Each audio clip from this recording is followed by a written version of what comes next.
What is happening, spectacular spider friends? Welcome back to another Spider-Man 2 Spider Lore. And today we are going to be looking at Arachknight, or Arachknight, whatever you want to call him. Basically, think of him as a merger between Moon Knight and Spider-Man. So, if I remember correctly, this is from the 2018 Marvel Infinity Wars, where Gamora basically gets a hold of all the Infinity Gems, I believe kills her father, and then recreates life inside of the Soul Gems or something like that. And of course, Peter Parker and Moon Knight are merged into one. Now, I vaguely remember a Marvel storyline and a DC storyline in the 90s where both companies kind of merged their characters together. So the last time Spidey was merged was with Superboy, I believe, in the Amalgam universe, or whatever. It's not really important, but merging of characters is not really a new thing. It's kind of like when you run out of ideas and you're trying to do something new and different, but it's not really something new and different. It's a concept that was taken from the 90s and then utilized again in 2018. So basically Marvel throwing stuff to the wall and see if, it sticks. Now, the combination between Moon Knight and Spidey is actually kind of interesting, though. The suit, I like the suit, although the more I look at this Moon Knight Spider, combination, the more I think of Assassin's Creed. Kind of like if Spidey was part of the Brotherhood or something like that. But the suit's not bad. It really isn't. So you guys are here for some spider lore, but before we get to that, make sure you guys subscribe to the channel if you're new, and smash that like button, as it does really help out a lot. And we're also contemplating doing another run of the Spider-Man game, playing on a hard mode, which will have me be devastated online, which is going to be interesting if we decide to do it. But I don't know yet. We're still working on some other stuff. But shameless plug out of the way, let's get to some spider lore as we beat up the bad guys. So, as I mentioned, I am crashing everyone's party, Spidey. That's just what is happening right now. Man, those legs are cool. So anyway, Arachknight, Moon Knight, and Peter Parker merged into one. And actually, the story kind of borrows some Batman elements from it, too, which is a little interesting, I guess you could say. I would, yeah, I'd wager there is a little bit of a, we'll say, Batman inspiration for what happens. So, as you guys know from Peter Parker's origin story, is when he gets his spider powers, something bad happens to Uncle Ben, right? Well, this time around, they go and they pull a page out of Bruce Wayne's playbook, and young Peter Parker, along with his, guardians or aunt and uncle, whatever you want to call them, they are out on a walk in the middle of the night, unsuspecting happy people who were just kind of on their way to a destination. For Bruce Wayne, it was, of course, the Monarch movie theater. For Spider-Man, it was the Museum of Natural History or some type of science exhibit.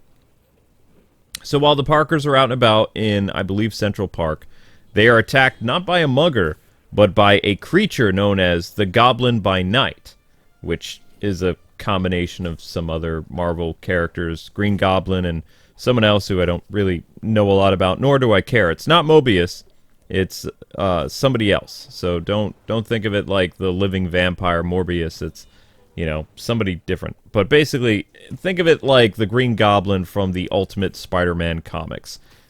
Big, bulk, creepy-looking goblin. Long story short, the Parkers are both murdered by the Goblin, as is Peter Parker.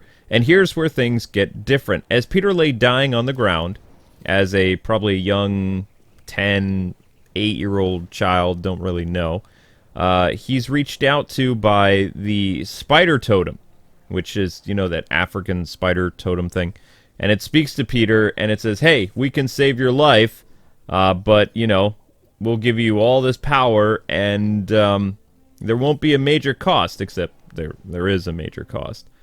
Basically, Peter accepts the powers and then is possessed by 4 personalities.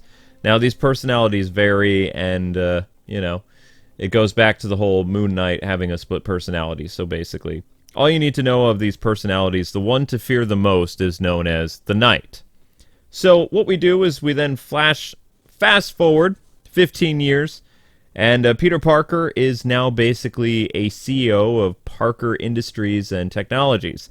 He works there with his best friend Harry, and possibly his girlfriend Mary Jane Watson, or Mary Jane somebody. I think basically it's Mary Jane and Pepper Potts, like, combined or something. I don't really know.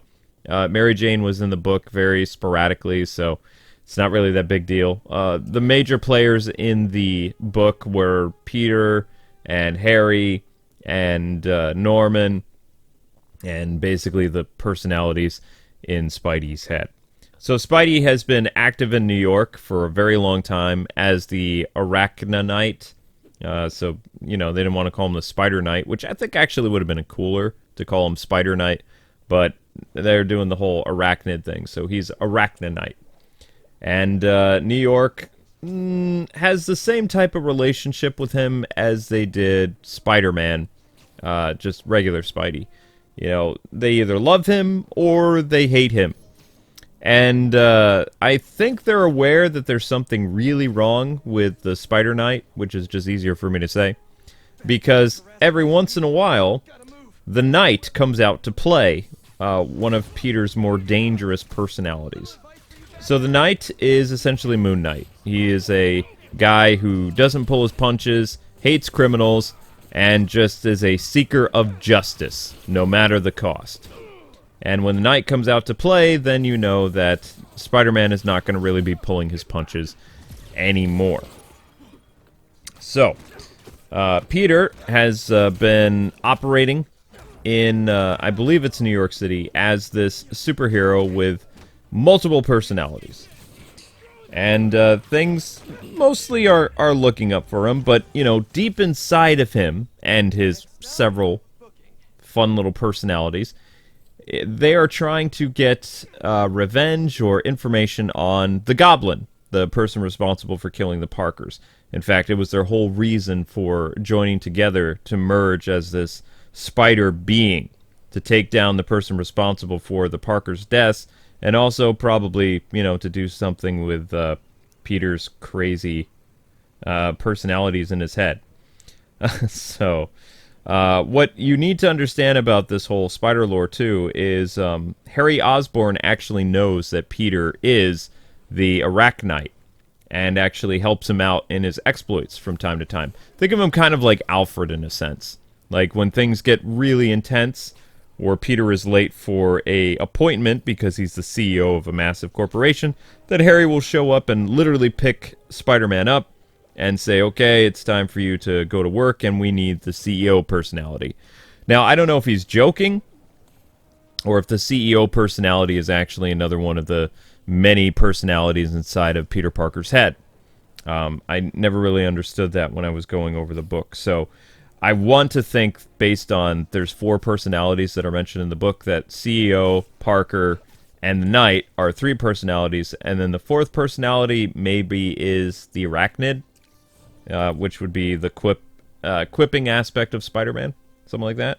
Beautiful view of New York City as we climb up the building, isn't it? So anyway, I got a little sidetracked there as I'm swinging through New York City. So pretty much all you need to know is, like, Harry being the whole Alfred thing. Keep in mind, it's like 3 in the morning right now, and I just came out of a live stream, so I'm kind of mostly here, but my brain is going to be a little sporadic. I try to record these as best I can, because you guys like uploads, but the only time that I have really any availability to do this kind of stuff is really early in the morning. And also Moon Knight / Spider Knight or Arachknight works better at night, and since there's no day-to-night feature that players can toggle right now, I would like to stick to the shadows as much as possible, but you can see at this point in the game, since I did complete the game, that New York is bright and out during the day and kind of throws everything off. It would be great if it was raining right now and it was kind of murky out, because it would work with this somewhat dark storyline of Peter vowing revenge for the death of the Parkers and becoming this essentially, vigilante character. Norman Osborne hasn't really been the same ever since he became fused with the Goblin curse. So it's almost kind of like vampirism, if you think about it, how you have the Goblin is not necessarily born from genetic stuff, like, messing with gene splicing and all that other stuff. Like, you're born with this disease that transforms you into this hideous creature. And for whatever reason, because of the plot, Harry has not inherited the Goblin, curse. In fact, I think you have to be bit or attacked by the Goblin in order to inherit the curse, or if you're not related to the Goblin and you get bit, then you die, which is probably why Peter had to essentially merge his soul with the Spider Totem and the many different personalities of Moon Knight in order to survive, that crazy exploit. So, for story purposes, of course, the Goblin comes back into Peter's life, and he goes full-blown crazy.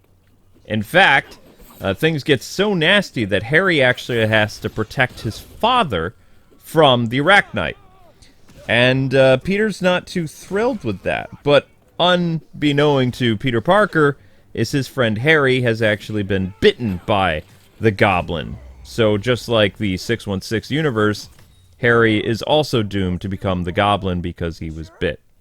Which, sucks to be him, but not much you can really do about that. So even though Peter is totally upset with Norman for killing his family back in the past, and, his whole reason for essentially becoming this universe's, or the Soul Gems universe version of Peter Parker, Spider-Man, things just don't really work out well for Petey. His powers and abilities are that of the normal, Spider-Man. He's super strong. He's got his brilliant mind. He's able to accomplish a lot of stuff. But at the same time, he also has the insanity of Moon Knight. So throughout the book, he's always talking to himself, and people who don't know that Peter has multiple personalities kind of look at Peter as an eccentric billionaire or crazy mad scientist. And he can afford to be crazy because of, his vast wealth, things like that. Anyway, I'm getting kind of sidetracked. I did enjoy the story for the most part. Like I said, it felt like essentially Spider-Man merged with crazy Batman, more or less. And it's not that that's a bad thing. It's just like, for Peter Parker, who's this very fun, quippy kind of guy, to merge him with Moon Knight is not something that you would expect, because Moon Knight is a very vulgar, crass, and deadly superhero or anti-hero. So to have those two characters combined into one is just kind of interesting, I guess. I'm not really 100% on board with that, but I mean, it is somewhat of a unique idea for Pete to go through that. So, long story short, Peter, of course, finds out Goblin is back, wants revenge, and for the most part, the Knight personality takes over and deals with a lot with fighting the Goblin. In fact, the Arachnid, which is the quipping superhero again, only gets to fight the Goblin for a little bit. Harry, having been infected with the Goblin curse, is trying to protect Peter and his father by making sure that they don't kill each other. Although, what's different than the Goblin from the Ultimate Spider-Man comics is Norman is not aware that he is... That is a huge rat, by the way. Norman's not aware that he actually transforms into the Goblin by night. He is probably known that he transforms, but when he's in that Goblin state, it's almost like he's a feral beast. Whereas the Goblin from the Ultimate Spider-Man books, was very articulate and aware and conscious, and every decision that he made, eventually killing Spider-Man in the Ultimate universe, that was all done as he was aware of his actions. Whereas this Goblin, the Goblin by Night, is just a feral kind of like vampire/werewolf beast. Transforms, and it causes all kinds of problems for the citizens of New York City, or whoever is unlucky to come into the Goblin's path. Isn't there supposed to be some bad guys here or something? Everything's on fire, but not really seeing any bad guys to beat up. Well, that just happened. Oh well. Let's move on and go somewhere else, because there is literally nothing here. Unless somehow I can trigger this fight. The joys of playing this game sometimes. You never know what is actually going to happen. So let's try jumping up here and see if anything happens. Nope, doesn't look like the bad guys are going to spawn at all. Even though it's saying right here, oh yeah, there's going to be a bunch of villains that are going to pop up. Nope, no thugs whatsoever. So, I think it's best for us to get some distance. So, how the book ends is Harry has come between Peter and his dad and stopped their fight, and for whatever reason, Norman says, as he returns to his human form, that the curse has been passed on to his son, which is something he never wanted to happen. He never wanted Harry to, inherit the Goblin's curse, which is something that echoes from the normal comic books, where Norman, whether he dies or lives, was never happy that Harry inherited the G serum to become the Goblin and continue his crusade against Spider-Man. He never wanted that for his son. Some incarnations of Harry and Norman love each other like father and son. Other versions, either Norman hates his son or Harry can't stand his dad. But after his dad dies, then of course Harry is very adamant about destroying Spider-Man or whoever was responsible for his father's death. I guess you could say the same is kind of said for this universe. They show that ever since Harry was a little kid playing the Super Nintendo in the 90s, that he knew that his father actually transformed into this beast, and he dedicated his wealth and his time to not only keeping the Goblin's secret, but also finding a way of freeing his father from the curse. But he was not successful until literally he inherited the curse from being bit by the Goblin spider. So, anyway, well, not Goblin spider, you know what I mean. Again, it's really early in the morning. I'm actually kind of amazed that I'm this coherent right now, because there's nothing more that I would love to do than crawl into bed and just completely black out. But we have a upload to do here, and I would have Amber join in, but she is sleeping currently, because if I wake her up, then I would be squashed like a spider, and that's not something that I want to have happen to me, so it is what it is. Anyway, so the big difference, I guess you would say, with the book is Spider-Man is basically fueled by revenge like Batman, in a sense, or at least his Knight personality is. And when he sees that his best friend, Harry, who's literally been there ever since his family was killed, like the aunt and uncle, not his parents. We don't know what happened to Peter's mom and dad. It's not really important. Wait, how are there symbiotes anymore? I dealt with all the symbiotes. Okay, well, you know what? It doesn't matter, and I'm using my anti-venom powers. Okay, that just happened. This game, make it make sense. I mean, we literally stopped the symbiote invasion, and here they are, still hanging out in New York City like nothing happened. Like, literally, Venom and all the other things weren't destroyed by that massive sonic boom thing, right? Oh well, I guess it is what it is. I'll get you to an ambulance in no time. Yeah. Oh my God. Thank you. And we're gonna walk this guy to the hospital because I need to get my train of thought. So anyway, like I was saying, Spider-Man was basically fueled by revenge for what happened, when he started his career. And it comes full circle for him, because he kind of becomes like that friendly neighborhood Spider-Man and doesn't want to see either Norman or Harry Osborne killed. In fact, he would like to dedicate all his resources to try and help cure his best friend, because Harry's been there for him his entire life, pretty much. And MJ too, but MJ doesn't turn into a hideous monster, as far as we know. Now, the Infinity Wars doesn't really have a great ending for Arachknight. In fact, after the whole Harry thing, it never gets wrapped up. I know, little spider joke there. In fact, some things happen where Gamora ends up, I